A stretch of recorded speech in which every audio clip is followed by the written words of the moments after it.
တကယ်တွေးကြည့်တော့သူတို့တွေကကိုမွေး20လောက်မှမွေးသူတို့ကကိုသားရွယ်ဖြစ်နေတယ်ဆိုတော့ဟိုဟာအဆင်ပြေပါတယ်အမအတွက်လည်းအရန်ကြီးကိုလိုမျိုးတော့ဟိုကလေးသေးသေးလေးမှကိုသားမကိုရွယ်နေကြတော့သူတို့ရွယ်နေကြတော့ဟိုကွာချမှုကြတော့အဆင်ပြေရှူတင်မှာဆိုရင်မင်းတို့တိုးဆောင်နေချိန်သွားကြည့်နေတယ်။ဘာလို့မပါရင်လဲသွားကြည့်နေပညာယူရတာပေါ့နော်။စီနီယာတွေအဲ့ချိန်မှာဆိုလို့ရှိရင်လည်းဟို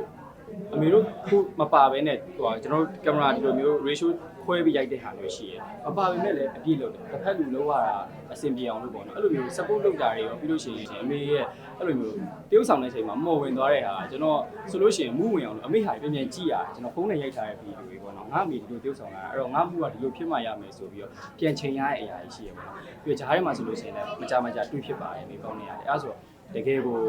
စကားပြောတိုင်းလည်းအဲ့လိုမျိုးအမြဲတမ်းတူတင်ဆုံးမှာပေးရဲ့မိကောင်းတယောက်ဟုတ်ဘူးလေမြေလက်တက်ကြောင်အမေလို့ခေါ်မှာမဟုတ်ဘူးဒီတိုင်းဒီတိုင်းအမေပေါ့လို့ခေါ်မိပေါက်လို့ခေါ်တာဟုတ်တယ်